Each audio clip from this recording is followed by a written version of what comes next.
How goes it, everybody? Welcome to McBiggie. Streaming, we got some fresh quality of life stuff coming in, and they're listening to us, which is great.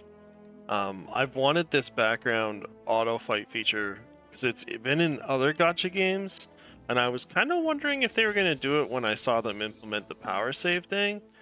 And sure enough, they are planning to introduce a background auto fight feature requested by many players, allowing you to make the most of your waiting time by engaging with other game features. So while you're doing your like 50 artifact runs or something, you could be like improving heroes, go into that nature. They're just trying to enhance the convenience of item sorting, selling, and gear swapping. Our aims to provide ample opportunities for gear with desirable attributes to reach their maximum potential. With this in mind, we are actively considering the optimization of attribute recast. Yes, that's right. Recast. Oh my god. Like when you get those like ancient pieces and they roll with that crappy 3% crit or something, you can recast that. Oh, like check this out. This is cool. So right here, brief introduction to the planned content. We're also going to be introducing some new faction heroes, which honestly, I think they need these. I'm a little worried about it though, because faction heroes are really hard to get.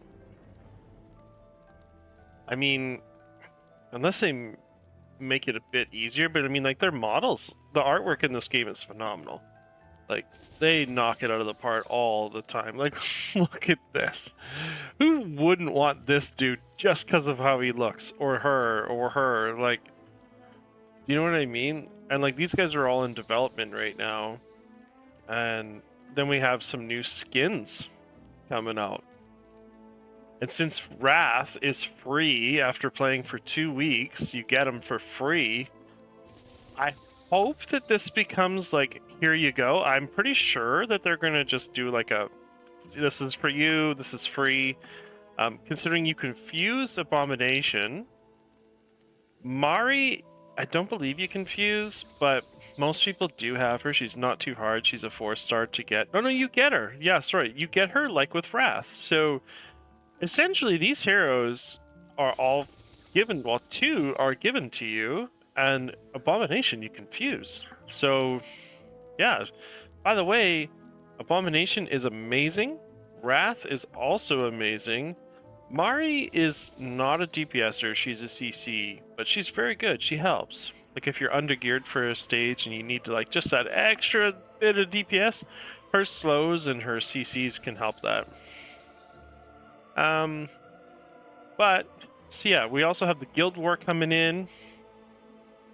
So you'll get the random hero quests, you do those and then you get special rewards. They've never really been like amazing. They're going to implement some more changes here, nothing too crazy. We do have, let's see, they're wanting our feedback, and then just a list of like frequently asked questions that people get. Like with the Guild War stuff that's been released, I'm going to do a brief overview of what's going on there, but first we're going to talk about the Enigma Shadow Challenge. So this starts on the 27th, it ends on the 31st. That's just a Halloween event. It's just saying like you get your spooky treats and whatnot. So I've been doing them, and I do my bounties every day, as you can see. But what I'm trying to save up for, I'm hoping will help me clear Gear Raid 1 Stage 19. This guy. The AoE damage is increased by 25%. That is huge, especially on like a Vierna. And since I have enough, let's go. Oh, heck yeah. All right, so that's great, because my Vierna is my best geared hero. But I was using the Book of Distortion, which, I mean, is nice. It's great. but I always pair her with Dolores, so it's not really necessary, you know? And like my Comet, he's got a blue eyes. My Zealous was just to try to stop the heals, so for gear raid stage 1. But we're gonna take that off, and now she'll straight up right now an extra 25% AoE damage, like just like that. Like that artifact is amazing, an absolute must-have. It's incredibly strong, and if you can farm some artifact stuff to level this thing up, because the stats you get are amazing. They're gonna help push you that extra little bit, and sometimes it's just like, it's literally just like this piece pushes you to the next level. I'll quickly show you my gear I have on her. I have a broken set. Like, it's not even, but I mean, that's a nice piece. I wish it had crit damage, but like, it's been very hard for me to take this off. Like, I wanted to put the attack on there for the extra 25%, but it's just so difficult because I'm going like this was a really nice piece. Again, a really nice piece.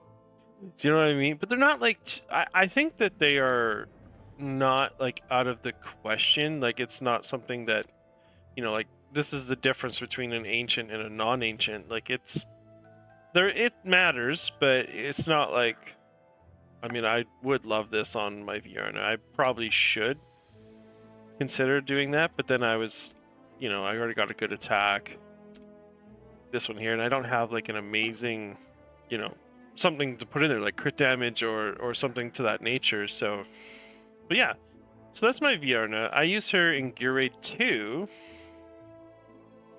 We'll get back, got a little sidetracked, so we'll get back into the notice here.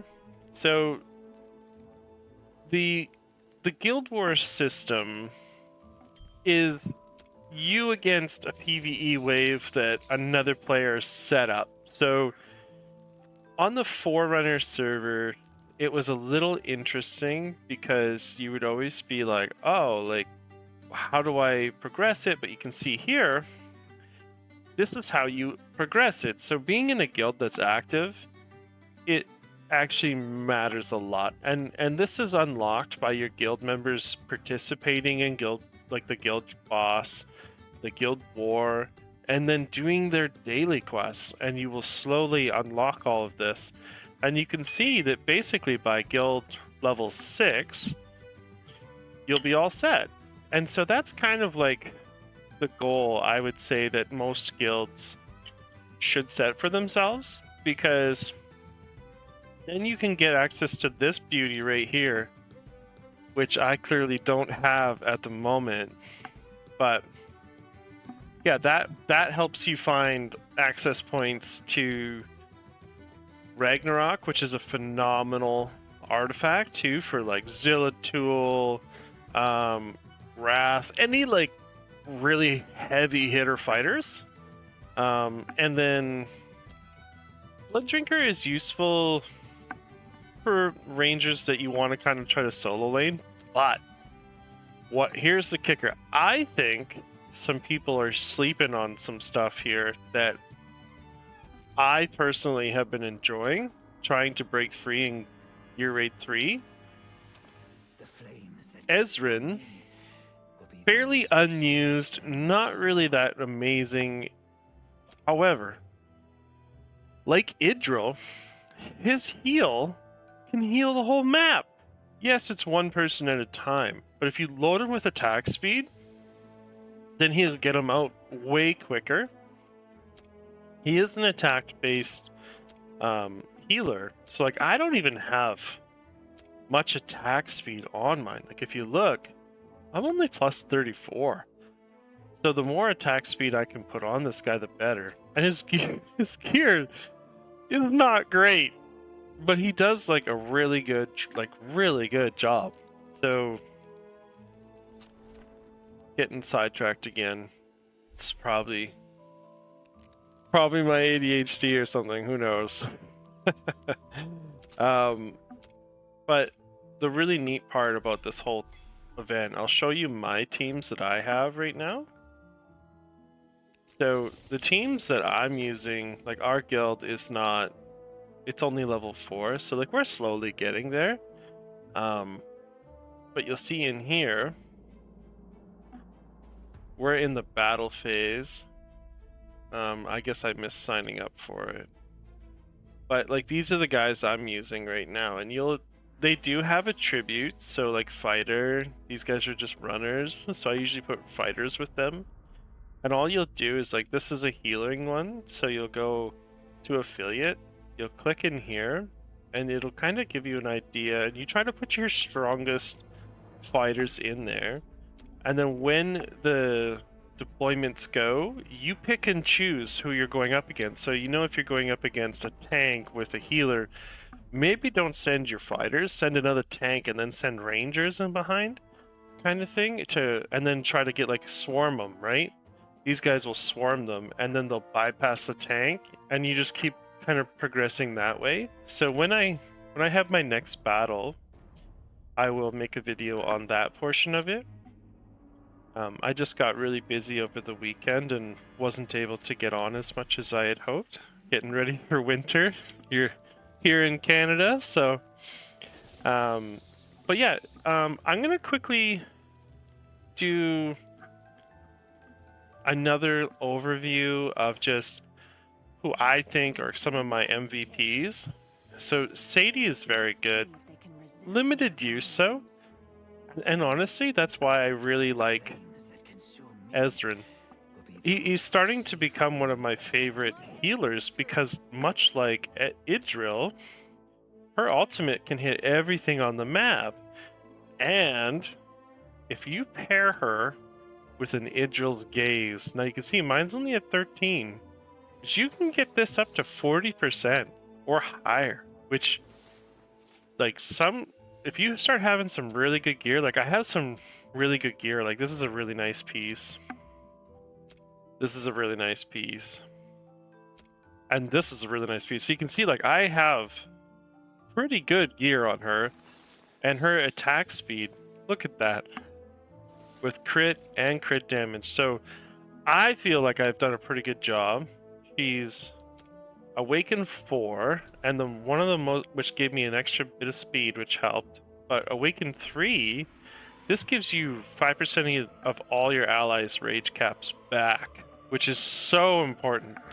And I actually haven't tried doing a Gear Raid 3 rerun yet, so I will go over another video of my Gear Raids Stage 2 and Stage 3. And if you want, we can try, like I'll be streaming this again to try to do it on live stream, and we'll see how this goes. So you can check that out at twitch.tv/McBiggie, MICBIGGIE. Come hang out, have fun.